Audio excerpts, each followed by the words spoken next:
Buenas tardes, bienvenidos y bienvenidas a este espacio promovido por la Alianza para la Educación en Derechos Humanos, el Centro de Derechos Humanos de la Universidad Católica Andrés Bello.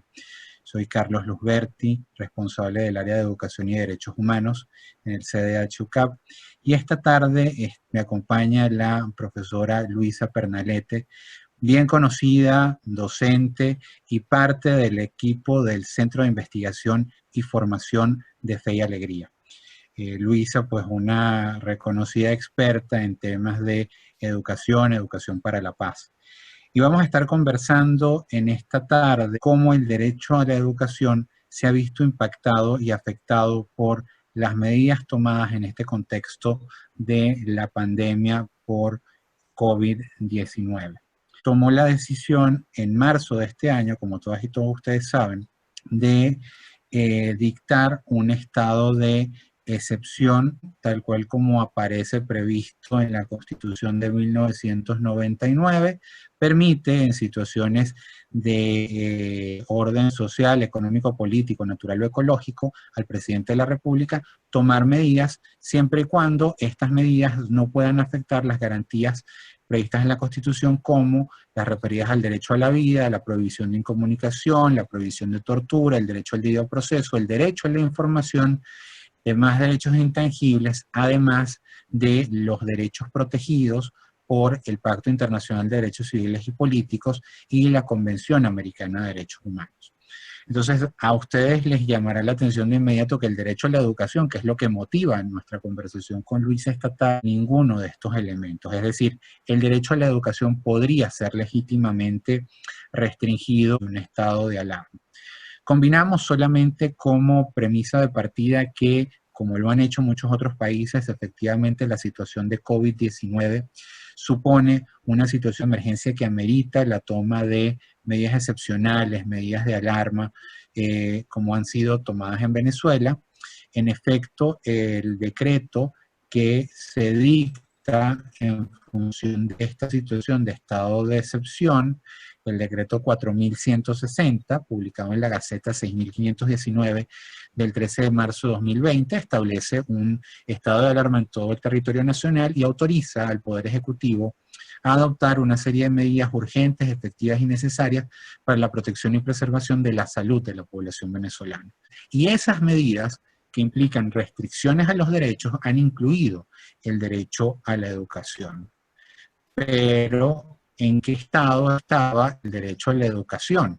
¿Teníamos realmente un disfrute del derecho a la educación tal cual como lo prevé el artículo 102 de la Constitución venezolana o el artículo 13 del Pacto Internacional de Derechos Económicos, Sociales y Culturales?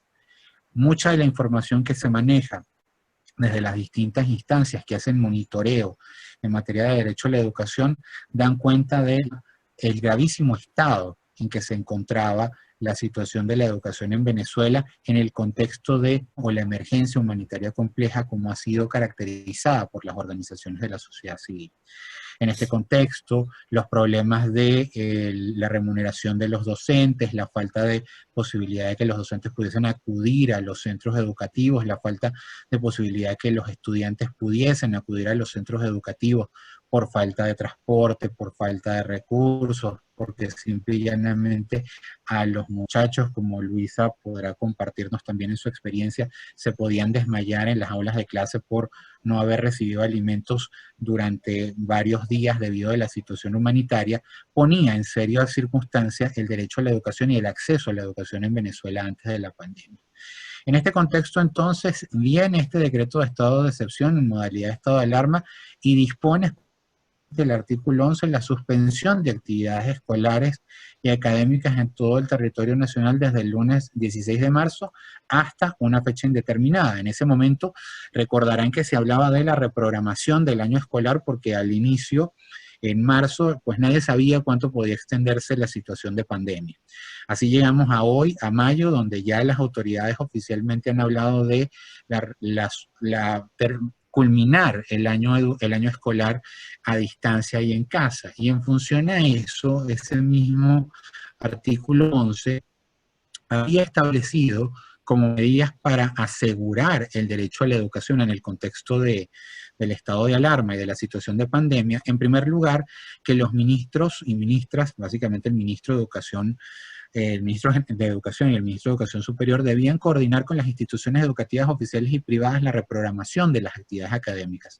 Y en segundo lugar, la implementación de modalidades de educación a distancia o no presencial a los fines de dar cumplimiento a los programas educativos en todos los niveles.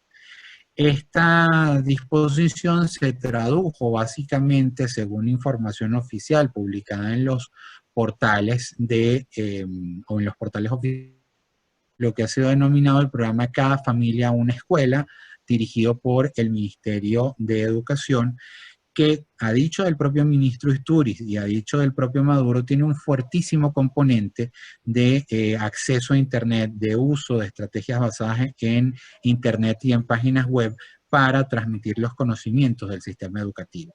Pero esto que está planteado, que probablemente en otras condiciones sería muy factible, se encuentra con una realidad en la práctica, y esa realidad básicamente es que, por ejemplo, para el año 2019, según el Observatorio de Servicios Públicos, 51% de la población reportaba fallas en el servicio de Internet en sus hogares, y al menos 40% de la población reportaba fallas diarias en los servicios de electricidad también en sus hogares. Esta situación de 2019 no supondríamos que en el contexto actual de 2020 haya mejorado, sino que por el contrario parece haber empeorado. Según informa la Comisión Nacional de Telecomunicaciones, para el año 2019, acceso a Internet. No necesariamente acceso a Internet en un espacio consolidado, en una casa o a través de un teléfono móvil, sino incluso ellos contabilizan en estas cifras la gente que tiene acceso a Internet ocasionalmente a través de infocentros o algún tipo de actividad como esta, con lo cual muy probablemente el acceso doméstico de Internet tenga una incidencia mucho más baja en estos días.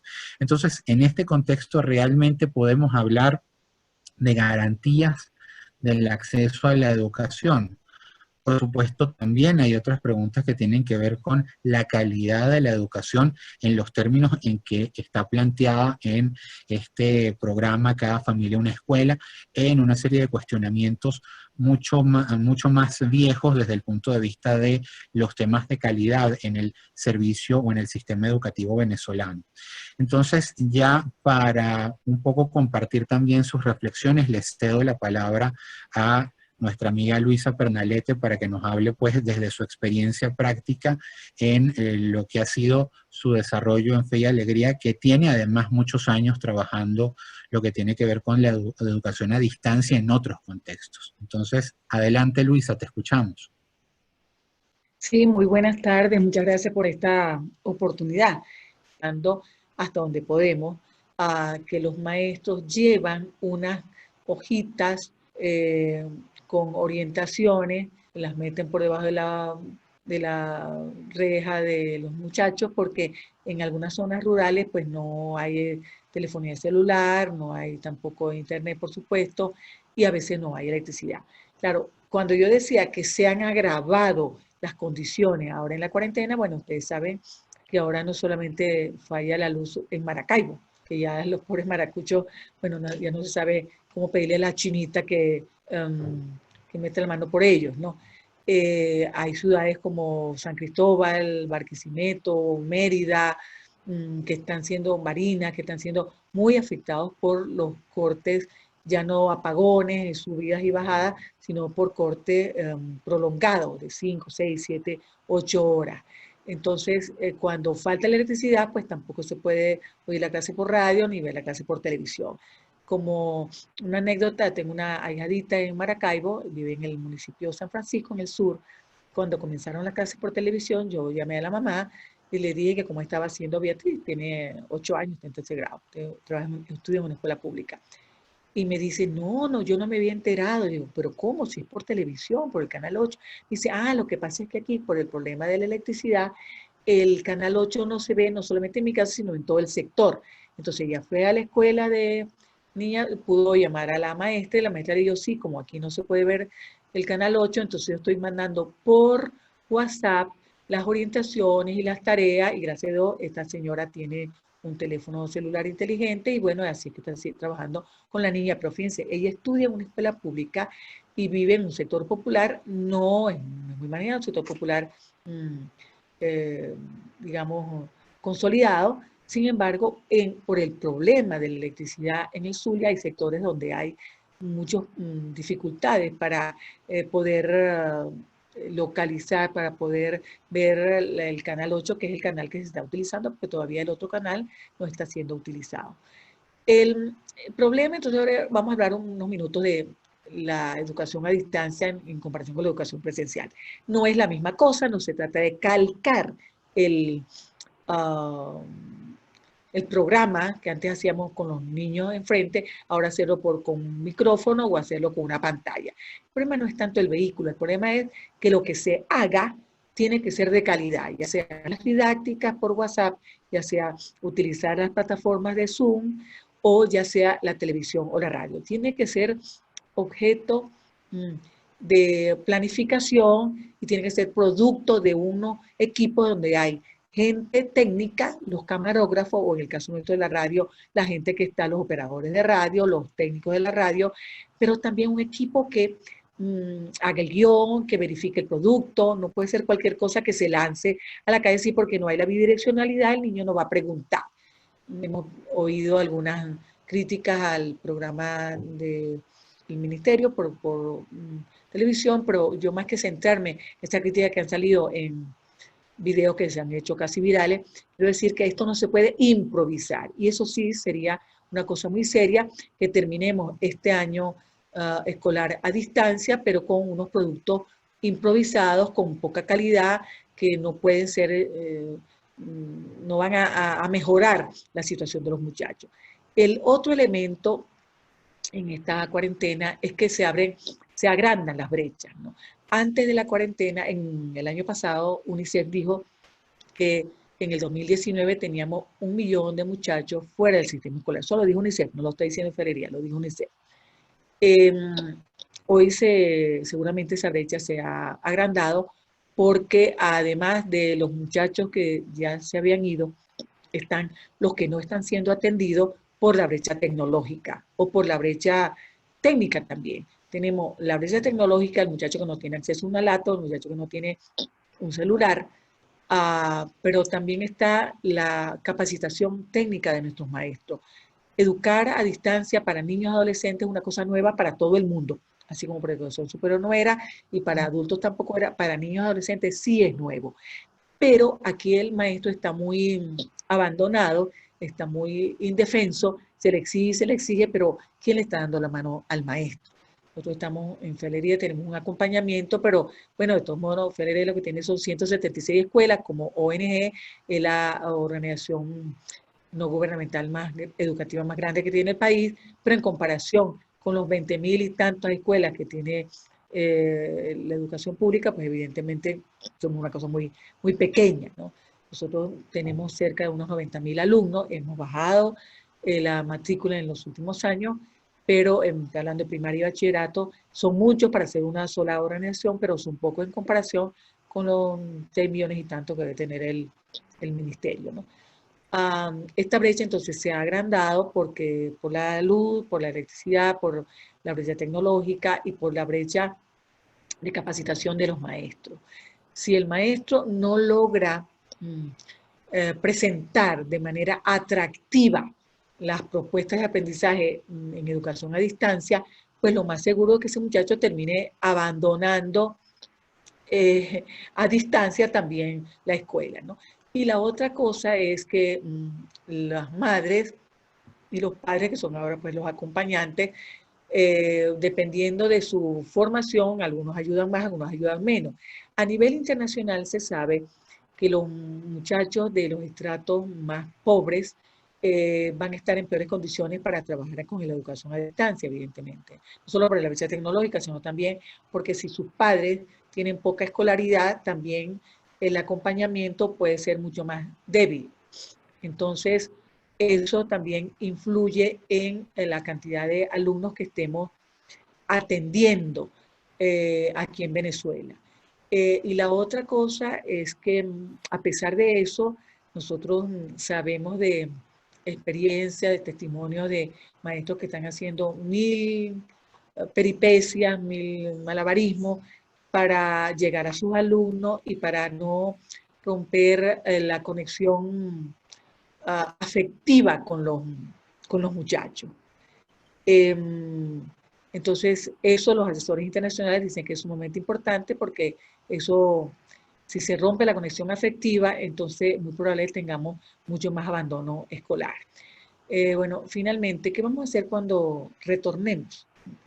Cuando retornemos, dice Tonucci, un educador italiano contemporáneo muy famoso porque tiene muchas obras escritas y ha defendido la educación pública en Italia, vive en Roma, dice que cuando volvamos a la escuela presencial tenemos que reinventar esa escuela. Y yo creo que tenemos que aprender de esta cuarentena. Por ejemplo, la poca importancia que a nuestra escuela se le da a la educación emocional, a las inteligencias múltiples, y cómo estamos viendo que eso está haciendo mucha falta en las familias, ha crecido, se ha incrementado la violencia intrafamiliar por el mal manejo de las emociones y los sentimientos que tenemos los adultos. Entonces, ¿cuánta falta nos está haciendo educar las emociones? Algo estamos haciendo nosotros, pero la verdad es que cuando volvamos a encontrarnos, esta es de las cosas que hay que darle prioridad a la educación emocional y toda la gama de inteligencias múltiples que no se están trabajando. Más tareas no significa más aprendizaje. Entonces, trabajar más por competencias que por contenido es de las otras cosas que tenemos que tratar en educación venezolana. Bueno, yo esto es lo que tenía preparado para ustedes. Bueno, y sin olvidar que si queremos volver hay que recuperar a los muchachos que tenemos fuera. Eso va a ser una cosa muy difícil. Y también hacer una campaña por recuperar maestros que se nos han ido. Y si el maestro no mejora su situación, no mejora su... Es muy difícil que el maestro vuelva al aula cuando el salario, porque tenemos una idea, en otros países los salarios de 250 dólares en adelante, nos pagan fuera de Honduras, perdón, Haití y Cuba que pagan menos, pero nosotros estamos todavía más bajos que Haití y Cuba. El salario de un maestro está entre 6 y 7, no llega a 10 dólares. Entonces, piensen ustedes cómo hace un maestro para vivir, o tiene que buscarse 3 o 4 trabajos, o buscarse otra cosa además de trabajar en la escuela, o simplemente ha renunciado, como ha pasado con un porcentaje importante de maestros en este país.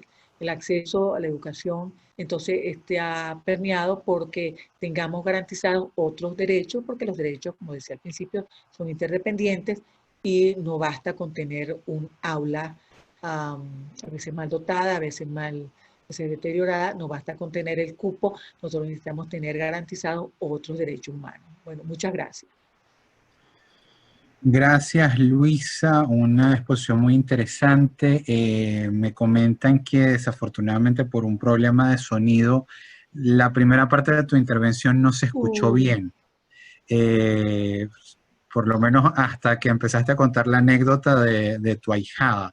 Entonces te pediría si puedes hacer un brevísimo resumen de eso que nos contabas inicialmente, Sí. porque me parece que era súper interesante desde el punto de vista de lo que es situarnos en el contexto del derecho a la educación pre-situación de pandemia.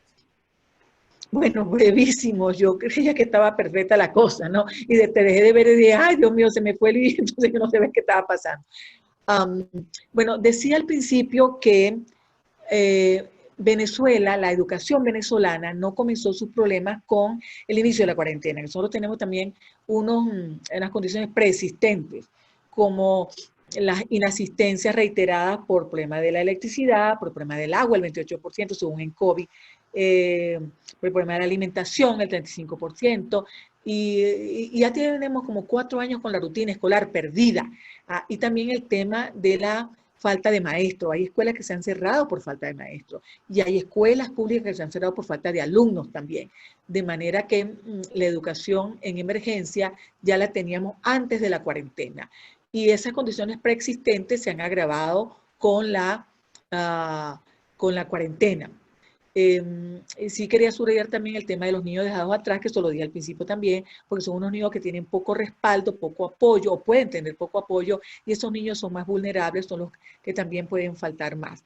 Niños dejados atrás, el dato que tiene Fe Alegría, que tenemos como 8.000, tenemos escuelas con más de 100 niños dejados atrás, no sabemos cuántos tiene la escuela pública, pero SECODAP dice que pueden haber unos 800.000 niños en esa condición de dejados atrás. Y esos niños necesitan una atención especializada, personalizada, que no se les está dando. Entonces esos niños lo más seguro es que si no tienen esta cuarentena un apoyo importante, puedan terminar en abandono escolar. Entonces las condiciones persistentes se han agravado porque todos los problemas en Venezuela lo que han hecho son agravarse en este tipo de pandemia.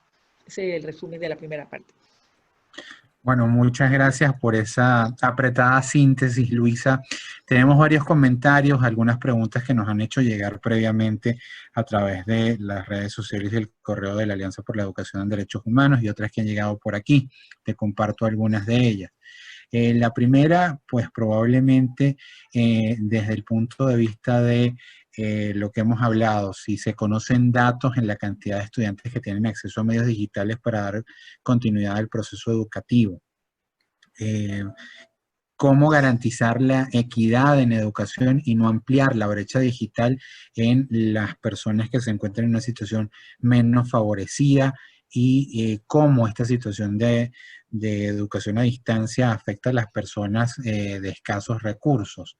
Ya lo mencionábamos inicialmente, que el factor, vamos a llamarlo, de penetración de Internet en el país estaba dejando por fuera, según datos oficiales a 2019, 15 millones de personas.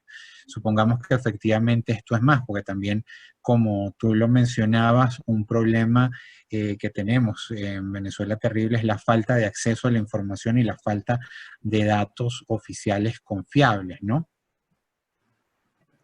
Sí, mira, en relación a la equidad, por supuesto, para ser equitativo, uno tiene que darle más a los que menos tienen.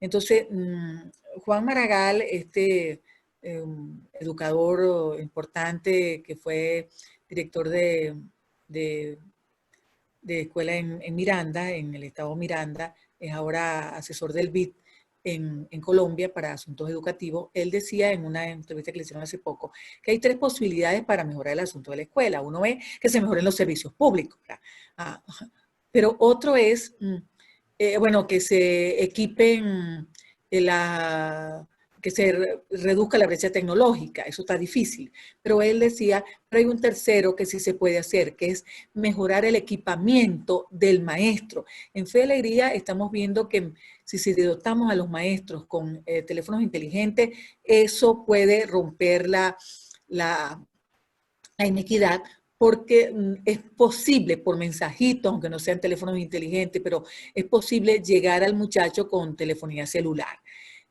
Ahorita nosotros solo tenemos un 38% de nuestros maestros con teléfonos inteligentes, estamos viendo cómo dotamos más. Pero fíjate tú que, por ejemplo, en República Dominicana, leía en estos días que en este tiempo también de pandemia van a dotar a un instituto de formación de educadores, van a dotar a 1.000 estudiantes con 1.000 laptops precisamente para irlos entrenando para educación a distancia. O sea, hay países latinoamericanos, no tenemos por qué compararnos con Finlandia o con Noruega, que se ve que son los países con mayor cobertura y de mayor calidad, igual que Singapur. Bueno, no nos vamos a comparar con Finlandia, pero vamos a compararnos con República Dominicana, que son parecidos a nosotros. Bueno, y el gobierno es capaz de estar ofreciendo equipamiento a estudiantes de educación para que se preparen para cuando venga el retorno. Eso yo creo que es un esfuerzo que tendría que hacer las autoridades para que podamos reducir la equidad. Nosotros estamos llegando, Fe y Alegría me refiero, al principio cuando comenzamos con la cuarentena llegamos al 43%, que era muy bajo, pero hemos hecho 1.000 cosas y estamos llegando ahorita a un 66% en algunas zonas y a un 80% en algunas escuelas, lo cual es bastante. Siempre nos van a quedar por fuera algunos, pero fíjate que hemos como medimos, como nos monitoreamos, como tenemos datos, entonces nosotros podemos decir que esta escuela tiene un 50%, esta escuela tiene un 60%, porque monitoreamos día a día a cuántos muchachos estamos llegando. Sin datos es mucho más difícil saber dónde tú puedes poner el ojo, dónde tú puedes poner la solución. Pues estamos conscientes que las escuelas nuestras que están en la selva, en Ferrería Guayana, hay escuelas que están en media selva. Yo iba a esas escuelas en avioneta. Esa escuela está muy difícil que uno pueda comunicarse ahora, ¿no? Pero tú puedes reducir la brecha si sabes dónde están los excluidos, pero si no lo sabes, ¿cómo haces?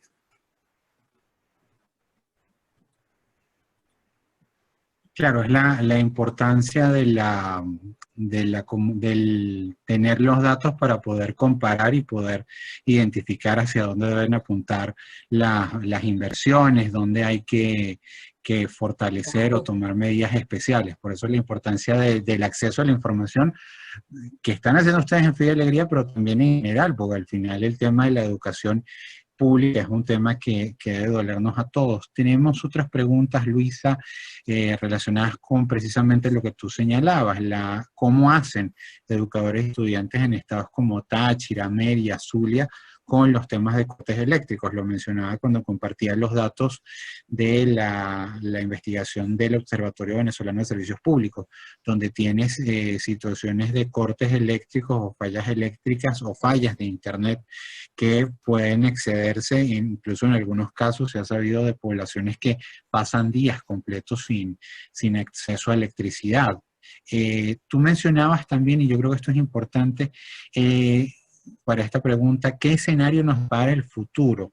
El nivel educativo comparado con las demás naciones del hemisferio, probablemente no comparándonos con Canadá y Estados Unidos, pero mirémonos desde la perspectiva de lo que son los otros países latinoamericanos, como tú mencionabas, y miremoslo también va a pasar, porque evidentemente este tema de la pandemia va a pasar, cuando tengamos que reintegrarnos a las aulas a partir de septiembre-octubre de 2019. ¿En qué escenario nos vamos a encontrar a tu criterio después de esta situación de pandemia? Mira, esto todavía no puede ser una respuesta institucional, esto la estamos trabajando, ¿no? Pero no solamente nosotros en Venezuela, sino en otros países también. Creo que el retorno va a ser mezclando estrategias de educación a distancia con estrategias de educación presencial, porque mientras no se tenga vacuna, el distanciamiento físico, que es distinto al distanciamiento social, el distanciamiento físico va a tener que mantenerse si las autoridades son suficientemente, como diríamos, responsables para saber que no podemos arriesgar a los niños a esto, ¿no? Por ejemplo, ya Alemania ya está flexibilizando este tema de la suspensión de las clases presenciales, pero van pocos alumnos cada vez. Y yo creo que en septiembre, que no vamos a tener vacuna todavía, según lo que uno va viendo, pues lo más seguro es que va a tener que ser una cosa mezclada, qué sé yo, vienen la mitad de los alumnos el lunes, la otra mitad el martes y algo así, ¿no? De manera que no haya aglomeración. Nosotros, por ejemplo, ahorita estamos atendiendo algunos chamos con alimentación, pero los chamos no comen en la escuela, sino que las mamás llevan el plato y se les da la comida y se van de una vez para no tener la aglomeración. De manera que vamos a tener que combinar unas cosas con las otras. Y por eso la importancia que nosotros le damos al acompañamiento y al mejoramiento del maestro en estos meses, porque no estaban preparados para esto. Desde el centro de formación, y perdóneme la cuñita, hemos iniciado la semana pasada con unos foros todos los viernes, y así lo vamos a sostener hasta finales de julio, bueno, con diversos temas que tienen que ver con mejoramiento de las herramientas de educación a distancia y también con todo esto del manejo de las emociones, acompañamiento a las madres, que son otras que están indefensas. El otro día una mamá en una panadería, yo estoy cumpliendo mi cuarentena bien, pero por eso voy a la panadería, me decía una señora, yo estoy muy asustada porque yo no sé ser maestra y mi niño está en primer grado, entonces yo no sé si yo le estoy enseñando bien, yo preferiría que él repitiera porque no sé si yo le enseño bien. Entonces, así están pues muchas mamás que están pues inseguras. También los maestros estamos inseguros, pero es una habilidad social pedir ayuda y es señal de inteligencia pedir ayuda, decir yo no sé de esto, yo me formo. Entonces, si yo fuera autoridad, yo invirtiera tiempo, dinero, recursos entrenar a los maestros, en hacerlos sentir más importantes, porque también un maestro para trabajar más necesita sentirse reconocido. Entonces, yo creo que tiene que ser múltiple la atención al maestro, o sea, pagarle mejor, pagarle decentemente y darle acompañamiento, no solo exigirle, pues, porque esto es como demasiado. ¿Qué van a terminar haciendo los maestros? Renunciando. ¿Y entonces, dónde vamos a encontrar maestros en septiembre? Eso a mí me preocupa mucho. Entonces hay que cuidar a los cuidadores también, ¿no? Sí, ese es un dato realmente importante y esto lo conecto con un par de preguntas que nos habían llegado relacionadas con las limitaciones que intervienen en la violación del derecho a la educación y las falencias iniciales que tú comentabas en la crisis previa en materia de educación. Es decir, uno de los impactos más importantes tenía que ver con las debilidades desde el punto de vista de la situación laboral o la situación profesional de las y los docentes en los centros educativos, especialmente públicos, desde el punto de vista de que no tuviesen recursos o que el salario no les alcanzase o que tuviesen que estar repartiendo su tiempo en realizar actividades no necesariamente dedicadas a la docencia. Ya sabemos que, pues, digamos, la docencia no ha sido históricamente en Venezuela una actividad bien remunerada como ha podido ser en otros países, pero indudablemente que en el contexto actual, pues evidentemente esta situación es muchísimo más grave dentro de un conjunto de temas. Y dentro de estas situaciones, lo otro que tú mencionabas, lo que tenía que ver con la escuela, y aquí cito un poco lo que mencionaba en su oportunidad Susana Rafali en el contexto de la crisis de la emergencia humanitaria compleja, cómo la escuela había dejado de ser solo escuela para convertirse también en un espacio de socorro, de auxilio humanitario para esos niños y esas niñas e incluso para esas familias que no tenían para alimentarse. Y tú lo comentabas desde el punto de vista de la posibilidad de este plato de comida que podían estar teniendo acceso en la escuela y cómo en este contexto en que los niños y las niñas dejan de ir a la escuela, pues bueno, también están perdiendo esa posibilidad, aunque creo que hay algunas cosas que han estado haciendo, por lo menos en la experiencia de Fe y Alegría en este tiempo, como para también paliar un poco esa crisis, ¿no?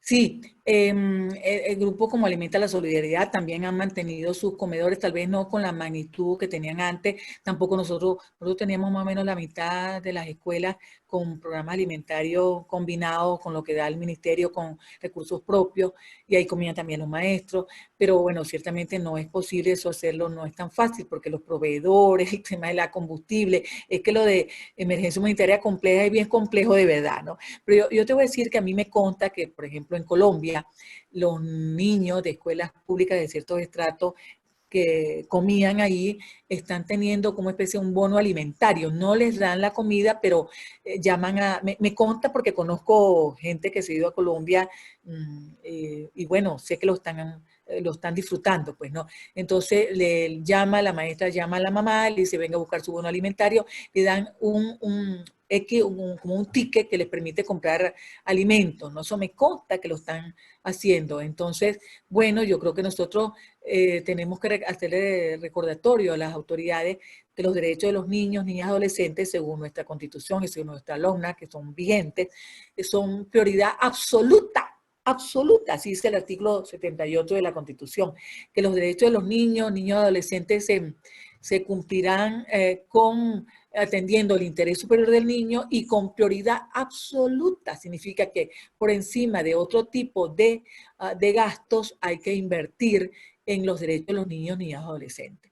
Entonces, y no es exigir por exigir, es que realmente la letra con hambre no entra. O sea, uno lo ve en las escuelas nuestras que tenemos programas de alimentación, cuando se empieza, porque empezamos con la talla y peso para ver cuáles son los más vulnerables, y tú vas viendo cómo en la medida en que se les va dando alimentación, los niños mejoran eso sí lo hemos estudiado nosotros, cómo mejoran su rendimiento, cómo mejoran su atención, ajá, simplemente porque están comiendo, entonces no se duermen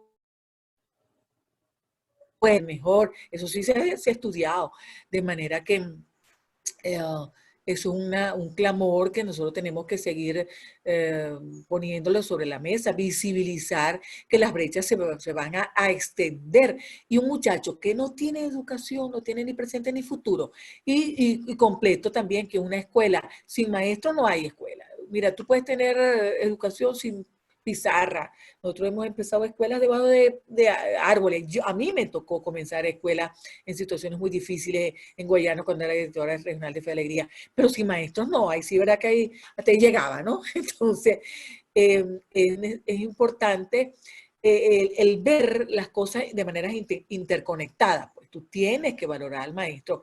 Y hoy yo creo que hay una valoración tanto de la escuela hacia la familia como de la familia hacia el maestro. Hay muchos memes simpáticos al respecto, ¿no?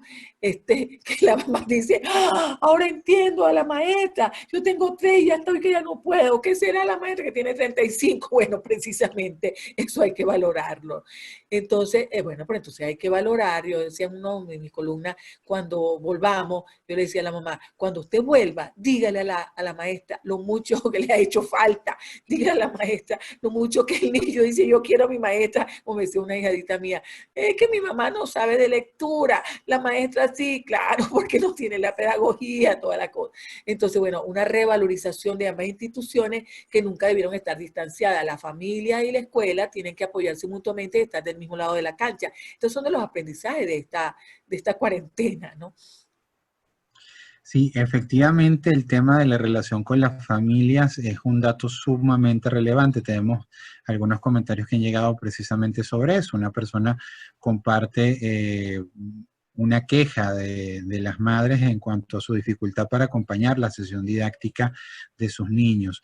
Y el clamor, yo no soy la maestra o yo no soy maestra, es expresado con mucho malestar, un poco lo que tú mencionabas de lo que te compartió esta madre en esta salida a la panadería. Es decir, no necesariamente el hecho por estar en casa significa que los padres, las madres, los responsables, como habla el LOCNA, tienen las competencias y las capacidades o la sensibilidad para poder dedicar el tiempo, aun cuando ciertamente que tiene la responsabilidad compartida, para poder acompañar el proceso pedagógico de sus niños y sus niñas en casa.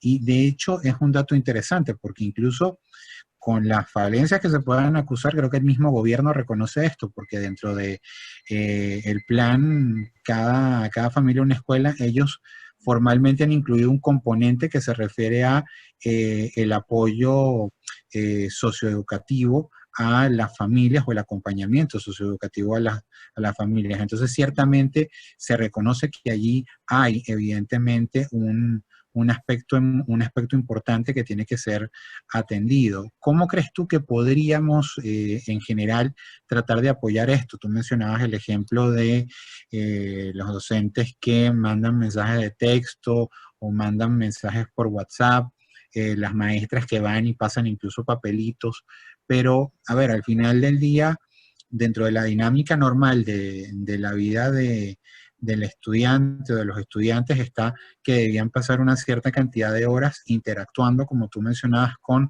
niños de su edad, con una tercera persona que era la maestra, con quien desarrollaban unos lazos afectivos, incluso cómo esto dialoga con lo que puede ser tener adolescentes en casa durante las 24 horas del día y desde el punto de vista de cómo se manejan una serie de cosas que probablemente las familias no están en capacidad o no tienen las herramientas para hacerlo. Sí, mira, hay algunos consejos que yo le doy a los maestros, si hay maestros dentro del grupo que está escuchándome, ¿no? Uno, que mire, que no crea usted que por tener más tareas el muchacho va a aprender más. Entonces, hay tareas que son inútiles, ¿sí? Hay tareas que son que van a tener que ser impuestas porque son aburridas, hay que poner una cosa que sean atractivas para el muchacho, hay que despertar la curiosidad del muchacho y partir del interés del muchacho. Eso es una cosa importante. Eso en cuanto a los maestros. En cuanto a las mamás, hay 2 o 3 consejos que yo les daría. Uno, haga también usted, su mamá, su ejercicio de respiración profunda y relajación, utilice el sentido del humor, recupere anécdotas de cuando los niños estaban pequeños y ríase frente al espejo, baile un poco, porque si usted está alterada, usted va a hacer un mal acompañamiento al chamo. Si usted baila un poco con los muchachos, el primer día los niños dirán, esta mamá mía le falta un tornillo por la pandemia, pero después los niños le van a encontrar gusto al asunto, bailar un rato o cantar un rato, si canta desafinado eso no importa, también puede cantar lo desafinado, es una canción que canta María Teresa Chacín, entonces también puede cantar lo desafinado. Lo segundo, tenga una rutina, que el niño se vista como si fuera para la escuela. Fíjense, yo estoy en esta actividad en casa de mi hermana y me puse mi franela institucional, porque eso también ayuda a uno a animarse, ¿no? Tengo que no haya salido para ningún lado. Entonces, hay cosas que ayudan a uno a animarse. Y en tercer lugar, negocie los acuerdos. Mira, amor, vamos a trabajar media hora en la mañana y media hora en la tarde, que sea una cosa negociada, que el niño se sienta que bueno, que no lo están atropellando. Y los maestros tienen que olvidarse de que van a tener a los muchachos 5 horas como lo tenemos en la escuela. O sea, olvídense, puede haber una dedicación todos los días, un rato, y repasar lo que vimos ayer y toda la cosa, pero usted no puede tener al muchacho con tareas de 4 y 5 horas. Eso es no solamente inhumano, sino que eso no va a servir para nada porque va a terminar la mamá haciéndole la tarea al muchacho. De eso no se trata. Entonces hay que trabajar más por competencias, por ejemplo, para eso vuelvo a la maestra otra vez, la comprensión lectora, y eso no importa qué texto utilicemos para la comprensión lectora, puede ser un cuento, puede ser una carta que yo le voy a hacer a la maestra, puede ser con los adolescentes hay que trabajar mucho lo afectivo, porque aunque cuando ellos aparentemente ellos no les pasa nada, pero mentira, lo que son sus inseguridades que hacen que aparenten que no les pasa nada. Soñar ayuda mucho a despertar la imaginación del muchacho y también sobre eso pueden escribir. ¿Qué vas a hacer tú el primer día cuando tú puedas volver a la escuela? Y escribe sobre eso. Lo importante es que el muchacho redacte, que el muchacho lea, que el muchacho comprenda lo que lea. ¿Con qué contenido? Es lo de menos. Lo que se necesita es que el muchacho tenga su cabeza funcionando. Vamos a viajar a la luna, si son niños pequeños vamos a viajar al río Orinoco, y si son niños, si son adolescentes, bueno, vamos a tener una conversación virtual con esa muchachita que te gusta, ¿qué le dirías cuando te encuentres con ella? Entonces, tenemos que educar las emociones y partir de lo que les interesa al muchacho. Si usted puede revestir de atractivo la propuesta de aprendizaje, le va a costar mucho menos que el muchacho cumpla con esas tareas, ¿no? Y por supuesto, cuando nos reencontremos, el trabajo de refuerzo escolar, el trabajo de repaso, va a tener que ser lo primero que tengamos que hacer. Lo importante es no perder la conexión afectiva. Hay una maestra muy linda que yo conversé con ella el otro día, que dice que tiene 23 alumnos, maestra de fe alegría, son alumnos como de tercer grado, todos tienen teléfono celular, o sus mamás pues, y ella entonces empezó a mandar mensajes que no fueran solo las tareas, sino también, ¿y qué hiciste el fin de semana? Y los niños también comenzaron a mandarle mensajes que no tenían que ver con las tareas. La conexión afectiva es muy importante y no hay que echar un discurso. Puede ser simplemente, mira, ¿cómo te está yendo a ti con la cuarentena? Y preguntarle a la mamá, ¿y tu mamá cómo le está yendo? ¿Le está resultando bien la cosa? O sea, que puedan expresar sus sentimientos y le puedan poner nombre a sus sentimientos. Eso es conexión afectiva y eso no es una cosa del otro mundo, pero tenemos que aprender a hacerlo. Sí, indudablemente que la importancia de la conexión afectiva es fundamental, porque además también para muchos niños y niñas la escuela es esa oportunidad desde pequeños de conectarse con personas distintas a su mamá y su papá o su círculo familiar. Te preguntan, Luisa, si puedes indicar dónde se pueden revisar los videos de las conferencias sobre herramientas educativas que referiste en tu exposición. Bueno, mira, yo no me sé cómo se llama la página de Fe y Alegría, pero ahí se van a montar la próxima, hay varias. Educación Wow, por ejemplo, es una página muy interesante que está, así la pueden buscar, Educación Wow. Tienen muchas cosas interesantes, tanto para niños como para adolescentes. Tienen cosas muy interesantes de herramientas. El próximo foro del Centro de Formación, que es este viernes, van a ser todos los viernes a las 8, va a ser dirigido a profesores de educación media y general. Y el siguiente más arriba a niños pequeños. De manera entonces que vamos a ir como paseándonos por todas las edades para poder dar más herramientas. Y vamos a tener uno con una gente de la Universidad Simón Bolívar dentro de un mes más o menos, que es precisamente eso, herramientas de educación a distancia para este momento. Entonces, estén ustedes pendientes, pueden buscar en el Twitter, Centro de Formación e Investigación Padre Joaquín, CFIPJ, es el Twitter de @CFIPJ, ahí vamos a estar informando sobre los diferentes foros, y además después de cada foro hay como una especie de extractos, de extractos de las conclusiones. Creo que el foro está bien montado y permite que si usted llegó tarde puede leer las conclusiones, y luego en la página del centro y en el tweet del centro estamos lanzando las conclusiones de cada ponente. Eso ayuda también, ¿no? Me decía esta profesora de la Universidad Simón Bolívar, que es la que nos va a dar el foro sobre herramientas para educación a distancia, que hay muchísimas posibilidades, pero claro, si lo único que sabemos es WhatsApp, pues entonces lo único que utilizamos es WhatsApp, pero hay muchísimas posibilidades.